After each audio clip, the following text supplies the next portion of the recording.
If I told you that you or your children could start $1 million business by the age of 19, would you believe me? Well, that's exactly what this guest did. In fact, she has started multiple businesses since then and has become UK's Entrepreneur of the Year. This is a story you don't want to miss, so keep on listening. Hi, I'm Brandon Lucero, and you're about to experience the new way to thrive in business, entrepreneurship, and life by leaning into who you are, what you love, and standing up for what you want to create. Get ready, because this is where we go against the grain, say no to outdated society norms, and we say yes to change in order to create a happier, more fulfilled world. Welcome to the New Generation Entrepreneur Podcast. Hey everyone, welcome back to another episode of the New Generation Entrepreneur. Today's going to be an awesome episode because we have the youngest entrepreneur we have ever had on the podcast. This guest today hit their first $1 million in business by the age of 19 and got started with business as early as 13. So Liv, welcome to the podcast. Oh, hi, Brandon. Thank you so much for having me. I'm excited to be here. Yeah, I'm excited as well. Just to give everyone the context, because I really want to dig into your story of what you built, how you built it, all that good stuff. But can you just give a little bit of context to everyone about what you are currently doing now in business? Yeah, so the business that you described there that hit £1 million by the time I was 19 is my home staging business. So I still currently run the property stagers, but I've got a personal brand. I'm releasing a book this year, and I'm really looking to inspire other young entrepreneurs as well, which I would say is definitely my mission. So yeah, I've got a few things going on, but yeah, they're still sort of focused around the one center. Okay. Well, how many businesses do you have right now? So I currently have two businesses. So my home staging business, the property stagers, and then I've also got my personal brand where I coach other entrepreneurs and do speaking. So yeah, there's definitely two elements to what I'm up to. Okay, cool. And let's talk about the home stagers real quick. Is that I guess my question is when you have the online business, so you have that one where you're kind of like coaching, teaching people what to do, stuff like that. Very similar to what probably a lot of our listeners are doing to some degree. And then you have what I would consider like not a brick and mortar, but an offline business, right? And so how do you manage both of those right now? Yeah, so fortunately I have a team of 10 that work with me in my home staging business, including my mum, who works very much the operations side of the business. So she operates that day to day, and I am now fortunate enough to be like more of the high level decisions, marketing, and me growing my personal brand ultimately grows that business too. Mm-hmm. So I would say that I spend 80% of my time focusing on personal brand and 20% on the business brand. Wow, that's unbelievable. Because we obviously run a personal brand, and one of our goals this year is to start some offline businesses and take a lot of the concepts we've learned and apply them over there. But right now we're not quite at that point. And so to be able to like systemize and process out as much as you have at such a young age is really impressive. So my question to you is, how did you learn all this? Like, how did you get into business? Were you always an entrepreneur? Was it something you fell into? Were your parents entrepreneurs? How did you get into it all? So my mum had her own business when I was growing up, and I used to witness her going out to business meetings. I used to skip a lot of school and actually attend those business meetings with her. So for me, it was like just seeing her doing it that really inspired me of that's what I want to do. It was I think I was born an entrepreneur. It sounds very cheesy, but even when I was in high school, when I was 13, I started my very first business. I was buying like fake nails. And I realized that actually these were quite expensive, what I was paying. Could I buy them somewhere else and then source them cheaper to my friends and online? So I went to Alibaba, I sourced them, ordered 500 packs. I'm with my pocket money and started that as my very first business. Oh my gosh. I think that gave me a taste of this is what I want to do. I've got my own cash and this is what I'm going to do when I'm older. Yeah. So where were you selling those? Were you just selling them at school or online or? Yeah, so I was selling them through like various like in-person markets and then also on eBay. It was probably not even legal being a 13-year-old eBayer, but at least I'm not on there anymore. Yeah. Okay. And how did you know to go to Alibaba? Were you just researching everything? Yeah, I think like the power of Google. When I was 13, I literally just Googled it, like buy nails in bulk. And that was one of the first things that came up. And I didn't quite realize I'd need to buy that many. So it was a challenge shifting them. But yeah, I got a process in place and started to build an audience. Gotcha. Okay, so two things that I want to point out for everyone listening. Number one, we talk about, especially being new generation entrepreneur podcast, is that it's so easy to start a business in today's day and age. Well, let me rephrase that. It's not easy. It's easier than it ever has been because of technology. Like being able to just go to Alibaba and research and bring it in really streamline the process. Because I think before that, you would have had to flown out to China, like source things, brought it back. So that's the first lesson is like, if you want to be that entrepreneur, there's literally never been a better time than now. And like we see that with Liv right now. At 13, she's able to like source things super easy, bring it in, find little outlets to like sell it. I mean, there's really no excuse. And the second thing I want to talk about, or make sure that everyone realizes, is that I love that your mom kind of set that example for you. I'm a parent, and and I work with a lot of parent entrepreneurs. And one of the things that I tell them is, if you're afraid to go do something, like you have to imagine the example that you're setting for your kids. Like if you don't do it, you're literally setting the example of don't follow your dreams, don't follow your passions. And you're a clear example again of like being able to look at your mom and go like, this is what I want to do. She set that example for you. So my question to you is what business did your mom have? And I'm assuming she was successful with it. Yeah, I mean, it was a 6-figure business, and she was basically a training consultant. So she would go in and consult for different companies on how to do sales and customer service. So she was very, very successful with that. But when I got to age 18, 2 years into the home staging business, I realized like, I need someone that I can trust, someone I can work with and that I got on well with, who has experience because I was very young and who would maybe be a bit more of a figure in the business if someone was concerned about my age at that time. So yeah, she joined me, she left her business, and yeah, we've worked together ever since. Wow. Okay. So what happened between 13 and 18? Like you're doing the nail thing. Did that just kind of fizzle out? Did you move on to something else? Did you go back to school? Like what happened in between those years? Yeah, great question. So when I was 16, I started to do my exams if I wanted to go on to university. And I got all the grades that I needed to do whatever. I was always encouraged by my parents, still have that in your back pocket.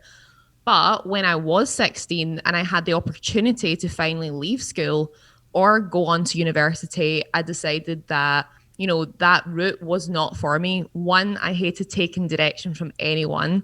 So I hated teachers. I hated having to wear a uniform. I hated being told where to be. So I decided, look, I'm actually going to try. And by the way, you sound like every entrepreneur out there because my story is exactly the same. It's like, right, you're going to tell me what to do, what to wear? Hell no. So I love that. Okay, so you're in school. What happened? What happened after that? So my mom, at the time of running her other business, was also involved in property. She was flipping a few houses, and one of those properties was on the market for 3 months. It was empty, so it had no furniture in it. And I thought, like, why don't we stage it? So I staged the property, and then it sold within 3 days. Wow. And it sold for above the market value. So this was all whilst I was in school. Okay, awesome. A couple of questions. So what happened with the nail business? Did you just like move on to something else? Wasn't not profitable? Yeah, I mean, it fizzled out. I definitely chose like the niche of the nails. It was something that was trendy for a couple of years, and then it sort of died. And at that time, I had school and stuff going on, so I decided to put it to the side, basically let it go down, and focus on exams, and then come up with a new idea, which was home staging. Gotcha. Okay. And out in the US, we go to what we call high school before university or college until we're 18. Is it 16 where you're at? Yeah, so it's usually 18, but you have the opportunity to leave at 16. Okay. So basically I took the very first opportunity there was to go legally, and I left. Okay. And then how did you, like, why home staging? Like, is that just interesting to you? I mean, it sounds like you would have to have some kind of experience in like interior design or how things look what's going to look good, what's not going to look good? How did you fall into that or choose that? Yeah, so that case study of my mum's property, I realized that this was a great service, but also the fact there was no one to do it. There was no one offering it in the UK. It's still very much a new concept there. Even, 3, 4, 5, 6 years down the line, it's still very new. So I realized that I was really good at it. I do have an eye for design. I don't have a degree or anything, but I'm really good. Yeah. And I realized that, there are other people in her network and a network that I could build that need this service. And it's certainly a gap in the market. And it was something easy that I could do and start. So yeah, that's sort of the way that I started it. I just left school and I just went out to tons of networking events, told everybody what I was doing, and just built up client by client.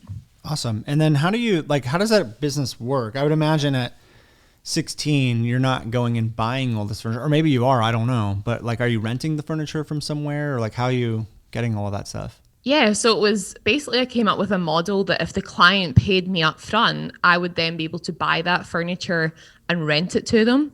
So on my first installation, on my first client, I wouldn't make any profit, but I would then own a full property worth of furniture. So on the next client, when they then rented that same kit from me, it would then be pretty much pure profit. Oh, I love that. Okay, cool. And then how much do you charge for staging? How does that model work? So it totally varies because we offer now different services. We manufacture our own furniture. But in terms of renting furniture in the area that I'm mainly based, which is Glasgow in Scotland, for a 2-bedroom apartment, you're looking at equivalent of dollars, $1,500 for 6 weeks. Okay, awesome. And then how did you figure out the pricing? Were you just kind of guessing when you got started? 100%. I was just kind of putting it out there and seeing if I got too easy of a yes, or I just get tons of no's. And I just sort of evened out at one point, realized that this was sort of what people were willing to pay. And yeah, we sort of averaged it out from there. Okay.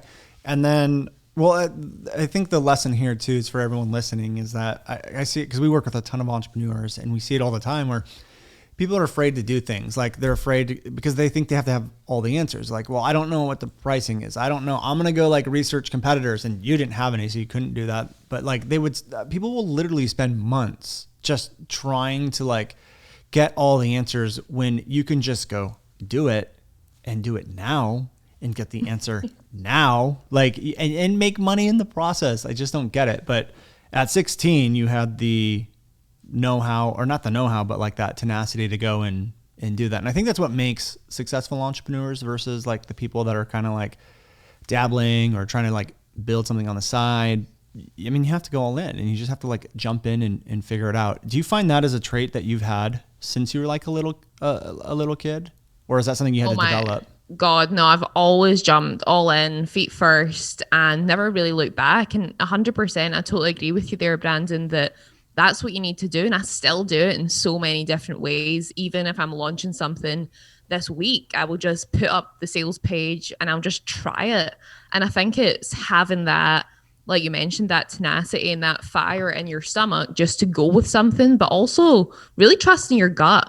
And that's something that I've really learned to do. Sometimes I've ignored it and things haven't worked out well. So I think that's probably the secret to being able to jump in. Yeah. And I would imagine too, having a mom who had a business probably helped as well. Do you find that your parents were always supportive of all of these things? Like when you said, I want to start doing this, were they more like, yeah, go do it? Or were they like, hey, you need to figure out your pricing and here's the things that you might need to be aware of? How supportive were they? For me, yeah, they were always there to sort of have as a soundboard, but they very much let me make my own mistakes. So at every point when I decided to do something, I would kind of soundboard it off them. And I would usually just do what I wanted anyway. But yeah, I think that is something I'm so grateful for, is having that support with my parents. I know that, a lot of people want to do something and they don't have that behind them.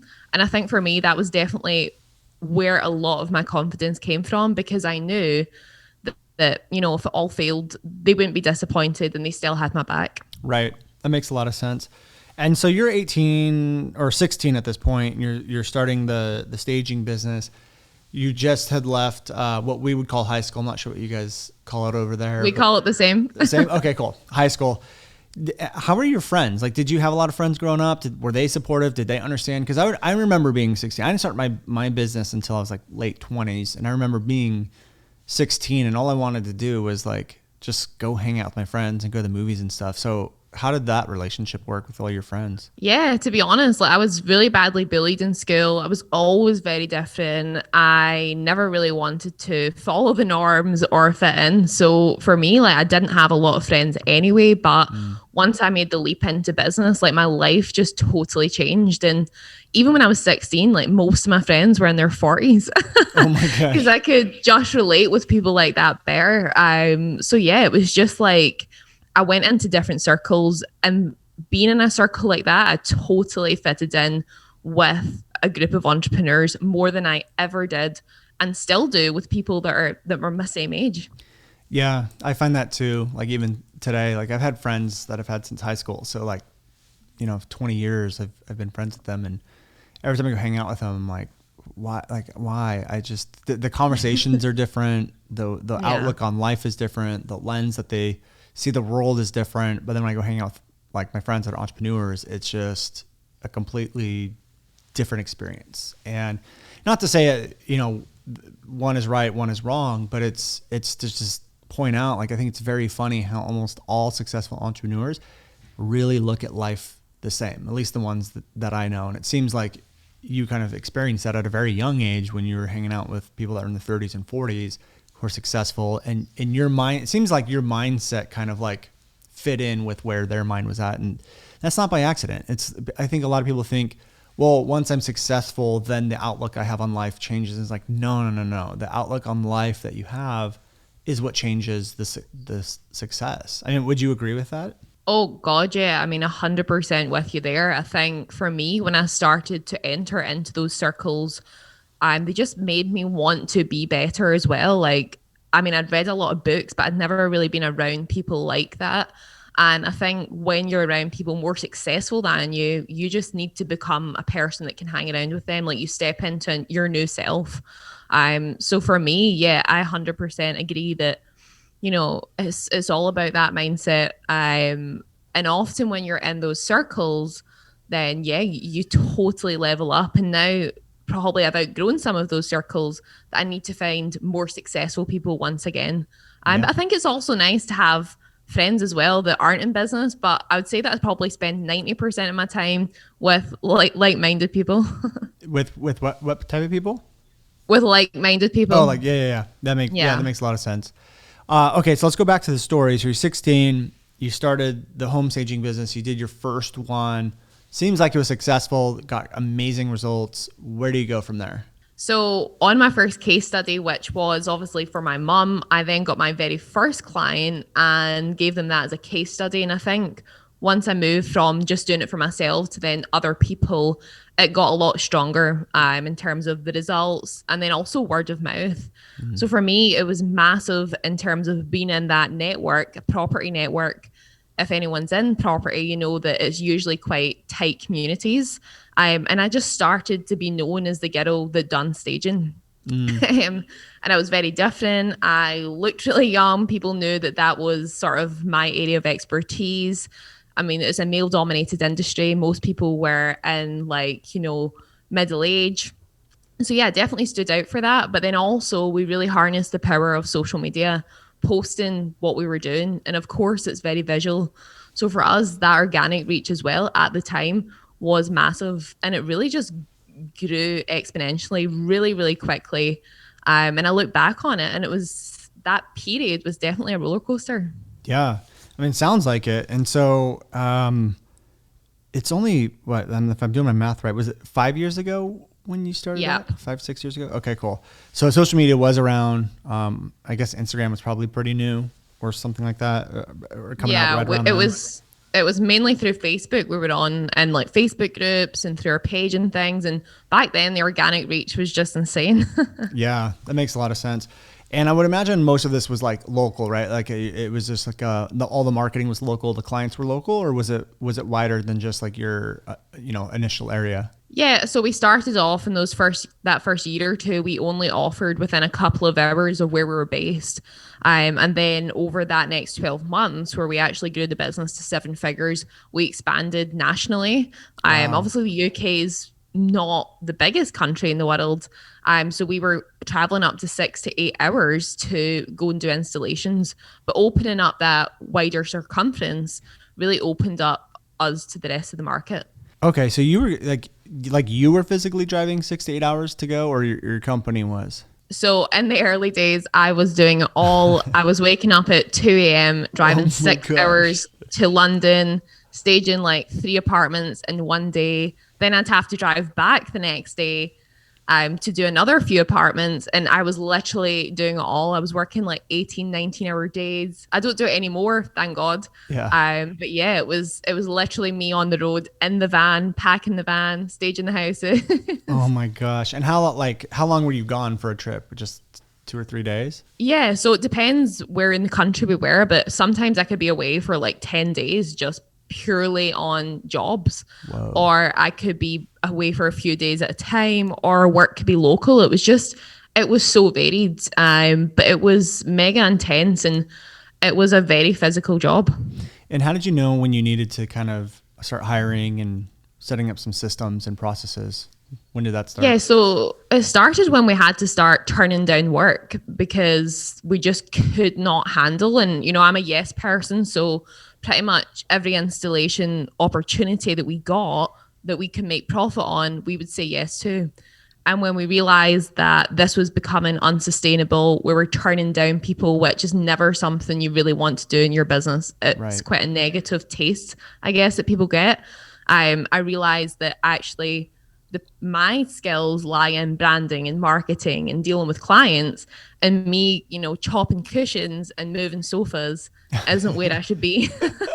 So at that point, we replaced like sort of our roles of staging with stagers, and then we were working more on the business instead of in it. And how does that process work? So let's say you've hired people to come and like bring the furniture and to do all that stuff.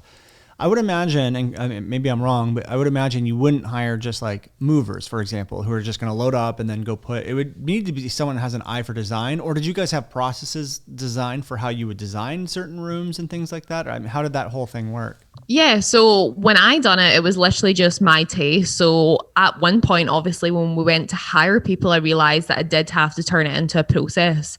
So the way it works is we have movers who, are usually guys with a van Yep. that work for us. And then we have what we call a stager or a designer. And that would be the person that goes in and does the cushions and the artwork and that makes the beds and I guess puts all those finishing touches in. So we had to come up with basically like a sort of in-house training with like almost like a back end online course with like Kajabi and then also templates of what someone could follow. Plus we have one main designer that orders all of our stock. So we know that whatever that stager is going to choose is at least going to be in line with the brand because it's been chosen sort of higher up the line. Gotcha. Okay. All right. Awesome. And so you're scaling this out. You're going all over the country, starting to build a team.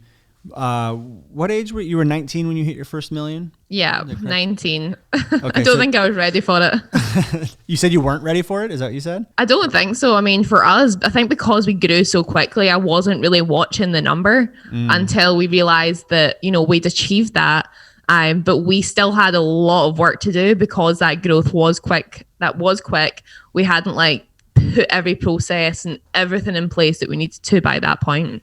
And what happened because of that? Well, I think when you operate your business like that, you end up losing a ton of money out the back end because when you are in that sort of urgency, you pay a lot of money to fix problems. And yeah, we would just be paying more in deliveries and not buying the most cost effective stock. So things like that where we're losing profit margins and out of probably that urgent place of having to fulfill our orders.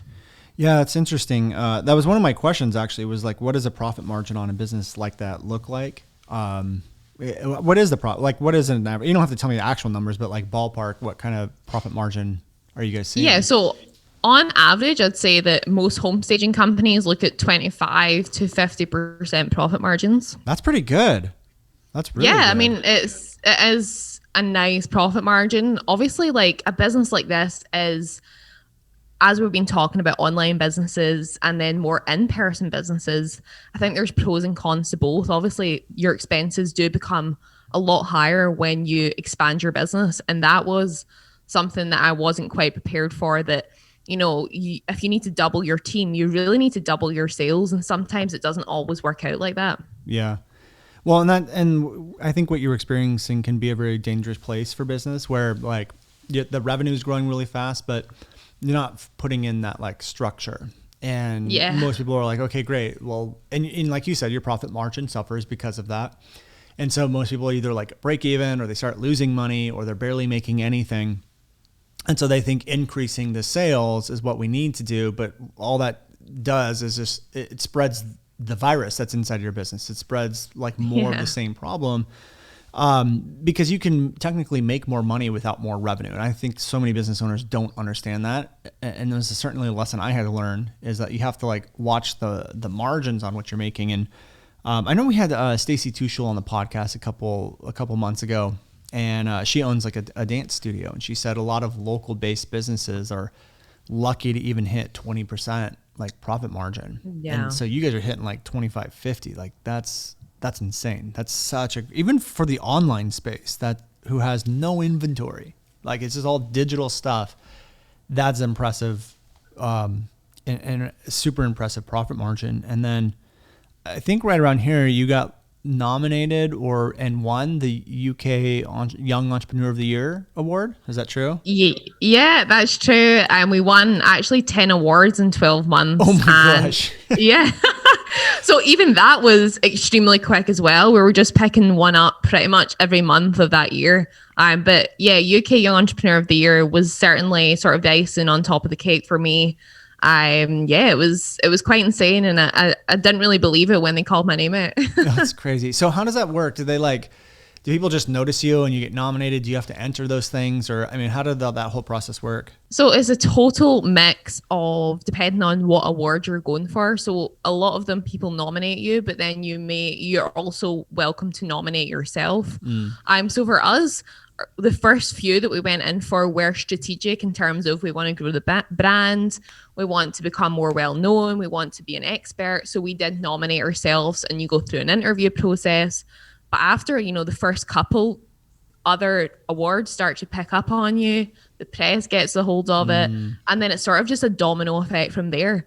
It's a total mix of both. And I'd say that if you're going for your first one, nominate yourself, and then dominoes start to fall, and you build that momentum up.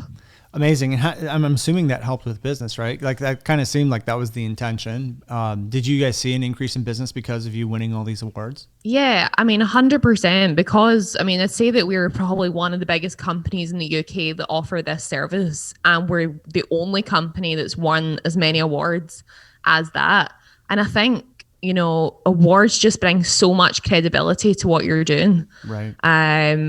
And it's not, I wouldn't say it has a direct impact, as in you don't win an award and then double your business. Right. But over time, if you're up against other companies when you're quoting, or you're looking to secure PR, or just on social media, it's something that's so, so powerful to hold there, and just to hold as a complete authority piece. Yeah. I mean, it makes a ton of sense. Okay, so you're about 19. You hit your first million. You win all these awards. What happens at that point? Where do you go from there? Yeah, so winning all those awards, we're featured in tons of press. I was invited for dinner with the Prime Minister. And from there, for me, hold on. How did that happen? How'd you get to go have dinner with the Prime Minister? So I'm from Scotland, and there's a thing called Burns Night. I'm not sure if you're aware of it. Mm-mm. And basically, it's a night for Scots that's been created. And because I was a UK Entrepreneur of the Year, I got an invite from 10 Downing Street to my email, but that doesn't usually drop into your email every day. And I was like, is this serious? Or is this or is this some sort of scam?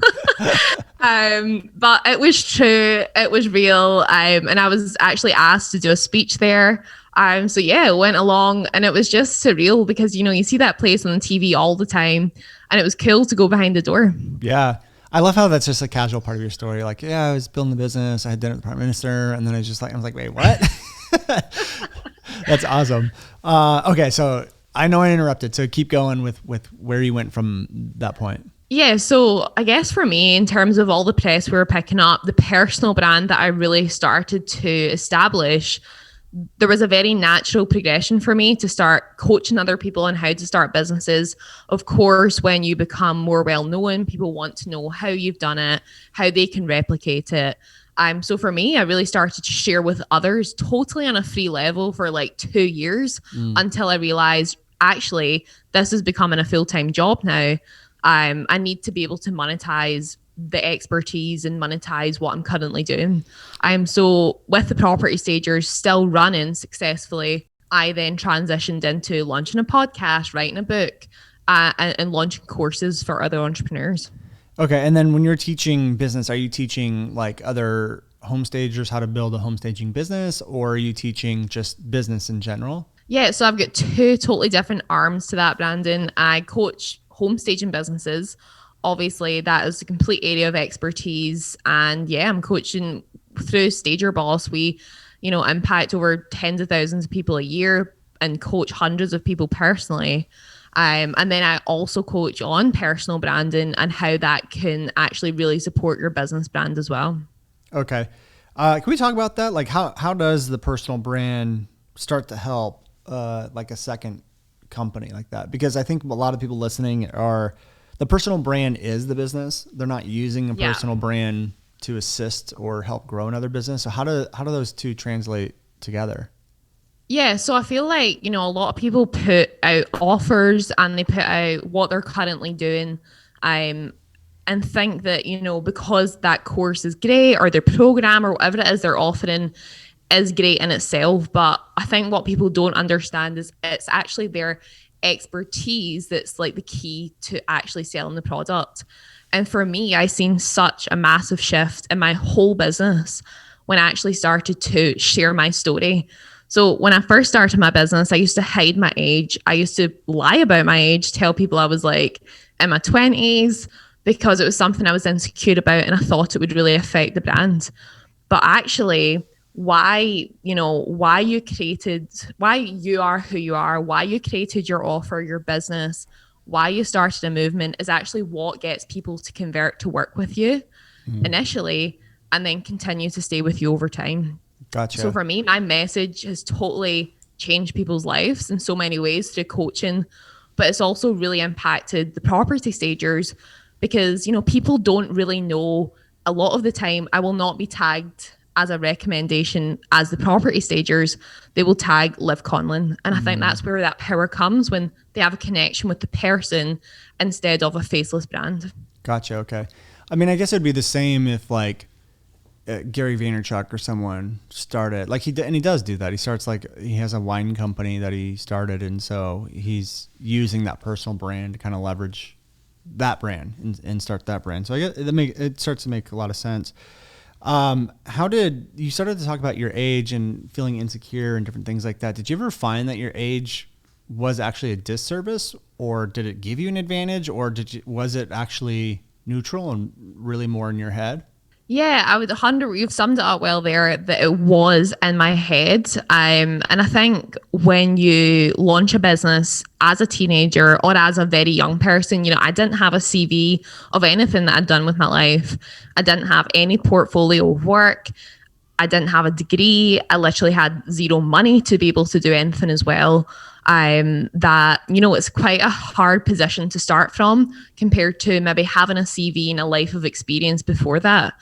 And it's something that I wouldn't say it held me back, because it gave me tenacity in terms of I was quite fearless. I had very little outgoings. I had really nothing to lose. And I certainly contribute that to some of my success.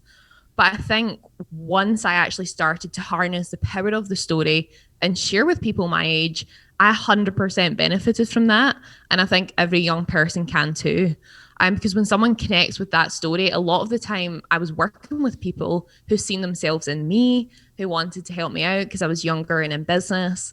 And yeah, certainly I've had opportunities I would not have had I not had this success by this age. Yeah, 100%. And how's the personal brand business going so far? Yeah, I mean, throughout obviously COVID times, our home staging business had to close for a period. We're back up and running. We're able to work with the regulations. So that did take a little bit of a hit over that time. But in terms of the personal brand, that's just growing month on month since COVID sort of began in March last year. So that's growing every month. And yeah, it's certainly, I think, impacting a lot of people who are at home and working out what their next step is. And what does that business look like as far as offerings and stuff go?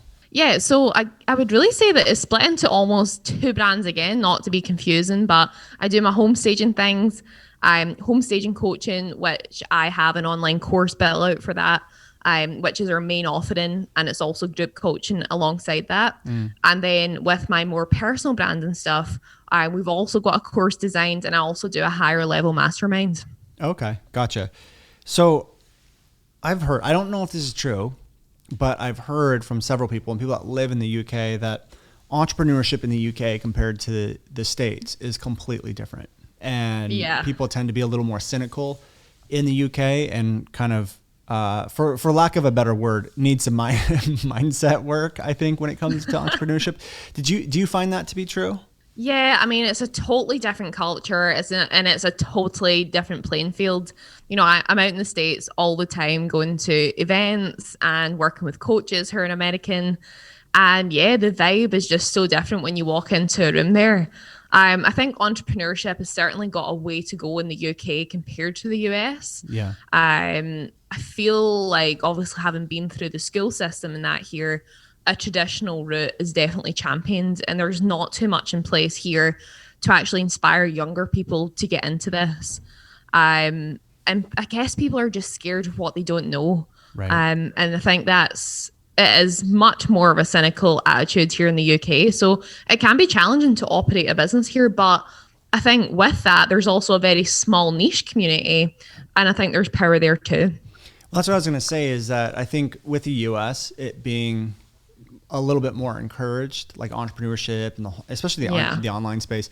It's great because, you know, people get it and it makes sense. But I think at the same time, the competition is like through the roof now, because now you have just so many more people that are all like jumping on to be entrepreneurs and starting businesses and stuff.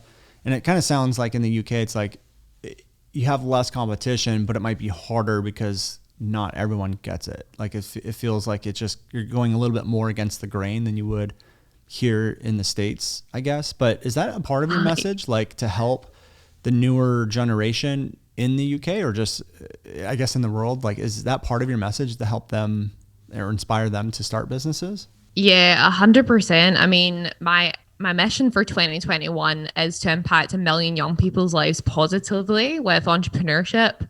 But in terms of the UK, just going back to that, I mean, my book that comes out this year is called Too Big for Your Boots. And I would actually say that perfectly sums up the attitudes of this country in a lot of ways.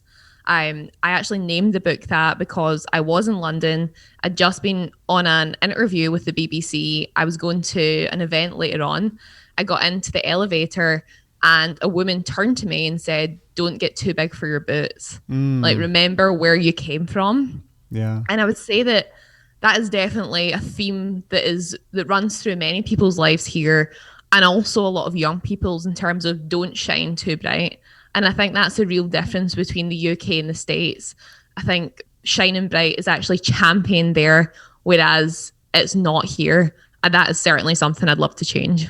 Interesting. And is that what the purpose of your book is kind of like start that change? Yeah, 100%. I mean, I write in depth about being bullied for that reason, and also the attitude that I get here today as well, in terms of, don't shine too bright, don't shout too loud, remember where you came from, remember your place, And I think that is so, so vital to mental health and also to the success of people's lives.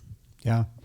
I think because I read before the interview that you had been bullied, and there was a quote, I don't remember exactly, but you said something along the lines of like, you're very grateful for that experience because it taught you very valuable lessons.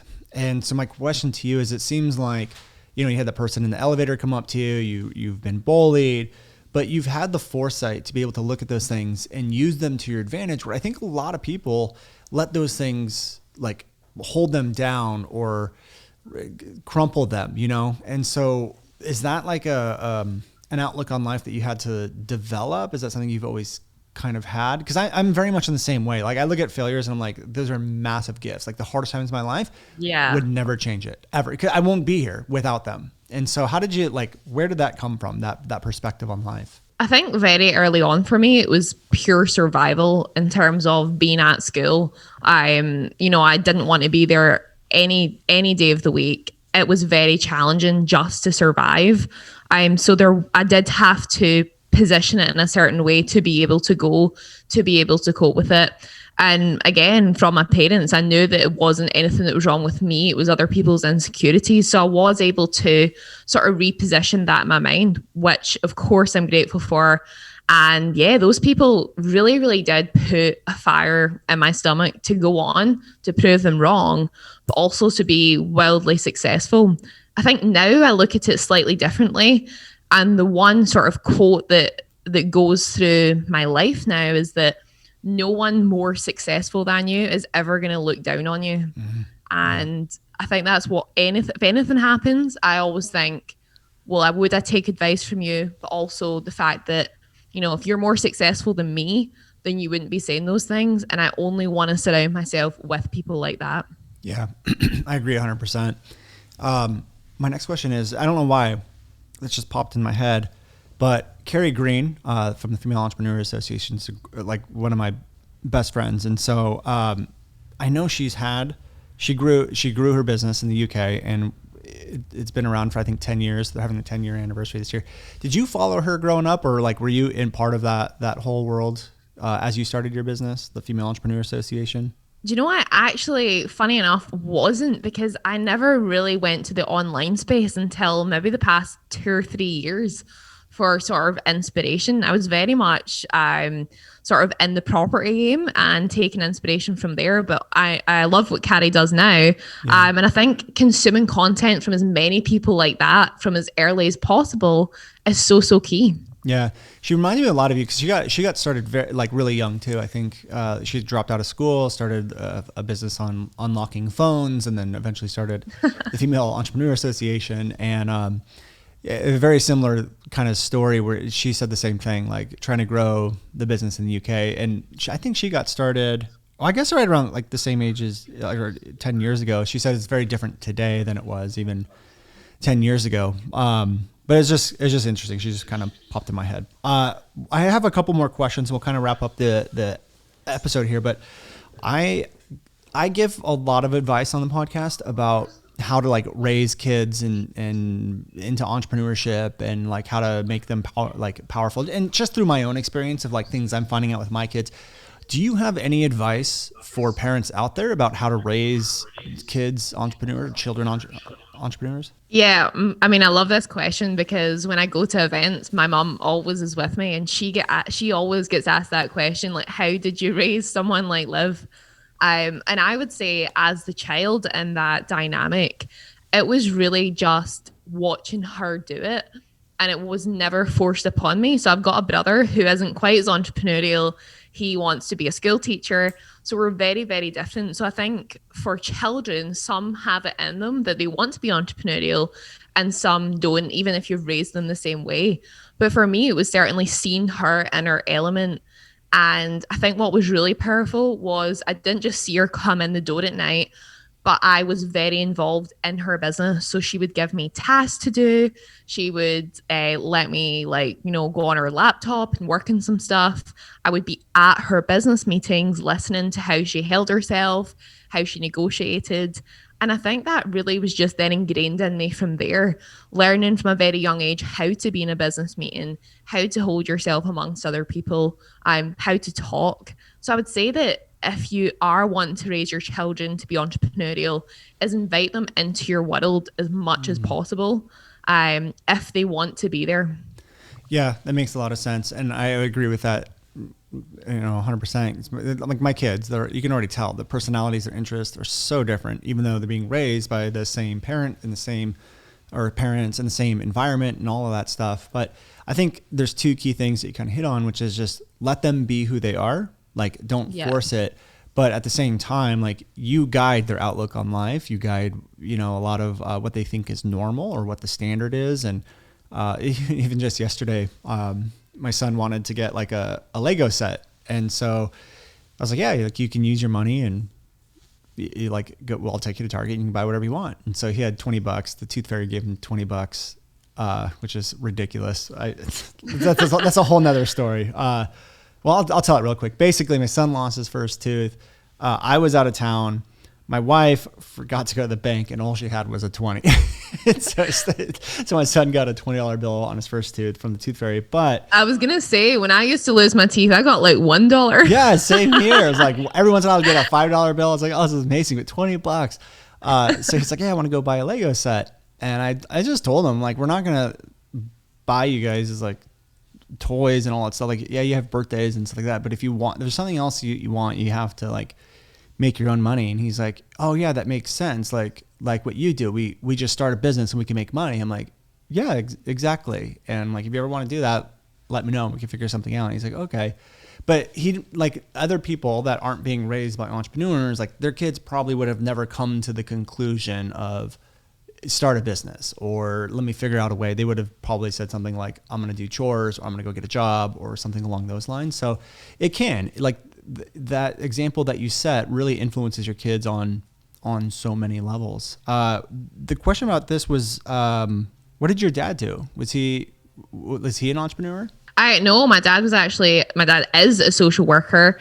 But yeah, he has an entrepreneurial mind as well, in terms of he's always into something that he is invested in or sort of a side project. So although he was sort of in full-time employment or self-employed with a contract, I also got a lot from him as well in terms of my entrepreneurialism. But in terms of also what you were saying there, Brandon, with your children, although my brother isn't in business right now, he actually works with me. I picked up a lot of entrepreneurial things from him too. So he actually was the first of us to start an eBay business. He was selling some sort of FIFA coins or something. Yeah. And I seen him doing that. I seen him earning money, and I thought, actually, I want a slice of that pie. And he's done some other stuff too. So I think you can also learn not just from your parents, but you can learn from your siblings too. Yeah, I love that. Yeah, and is that an older brother or younger brother? Older. Okay, yeah, it makes a lot of sense. So what's next for you? You've already done so much, but what's coming up next? Retirement at 23. I'm just kidding. I don't think I'll ever retire. But yeah, so my book is coming out in March, which has been like a real milestone. I wrote it during lockdown. I'm the very first one, and it's out in March, Too Big for Your Boots. So I'm really focused on the launch of that and actually working with a lot of bullying charities right now of how I can impact young people in school. I love that. And with the book, are you self-publishing or do you have a publisher? I'm published author. So it's with Rethink Press. Okay, awesome. Cool. Well, I think you're probably one of the most impressive people we've had on the podcast. You've accomplished more than adults 3 times your age sometimes have been able to achieve. And so it's been such an honor to have you on here, and hopefully been such an inspiration to a lot of the young people who do listen. And hopefully there's no one young enough where I just ruined the whole Tooth Fairy thing for them. But I think, yeah, I mean, we do have a lot of listeners, but we also have a lot of parents who are raising that next generation. And that's kind of the whole name of the podcast, the new generation. And that's is what it's all about. So it's been amazing having you on. But what we like to do on the end of every episode is some rapid fire questions. So I have them on my phone. I'm going to pull them up here in a second. While I'm pulling them up, where can people go to learn more about you, buy the book, follow you, and all that good stuff? Awesome. Yeah. So, I mean, I'll be talking about the book probably for the rest of my life on social media. So you can catch me on pretty much any of the platforms at Olivia Conlon. Cool. Awesome. And then we'll throw all that stuff in the show notes as well. So are you ready for these rapid fire questions? No, I'm not. I absolutely hate these questions. Well, here we go. Okay. You'll do great. Okay. So the first question is, when it comes to making decisions in your business, do you go with your head or your heart? Heart. What is your relationship like with money? It is very positive. I like to save, but I do also like to spend on quality things. And has your mindset changed on money, like from, age 16 to today? Yeah, I mean, I think it certainly has. I think I use it a lot more now to reinvest into the business. Okay, awesome.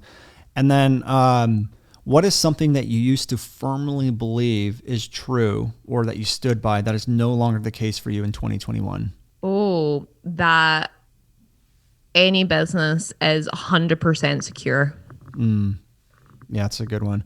And when you're stressed, angry, or sad, how long does it take for you to move yourself out of that emotion? I'd say 5 minutes. That's amazing. Yeah, I think shove it off. That's just the way that successful people look at most things. In most cases, is the ability to make decisions and things outside of the emotions and to move quickly out, like shift that perspective to move out of those emotions. Okay, last one. What are you currently manifesting? I am currently manifesting a villa that I want to purchase and do a refurb on and live in it by the end of the year. That's unbelievable. I love it. Liv, thank you so much for coming onto the podcast and sharing your wisdom and your story with everyone. And you're such an inspiration, and hopefully the listeners got a lot of value out of it. I know I did. So thank you so much. Thank you so much for having me. It's been amazing. Of course. Okay, for all you listeners who have not left us a review on iTunes, go and do that now. And I would love for you guys to share your biggest breakthrough or aha or the moment you love the most from this episode. Just post it on Instagram on your story and tag I am Brandon Lucero, and my team will pick a winner and we'll send you a gift card this week. So take care, and we'll see you guys all on the next episode. Hey guys, thank you so much for checking out another episode of the New Generation Entrepreneur Podcast. If you enjoyed this episode, go below, hit the subscribe button, and make sure you click on that bell icon and get notified every time we drop a new episode. Now, if you're looking for the show notes, we have them linked underneath this video, as well as our social media handles and some links to free training and offers that we drop from time to time to help you guys even further. So go check those out if you're interested, and thank you so much for tuning in to the New Generation Entrepreneur Podcast.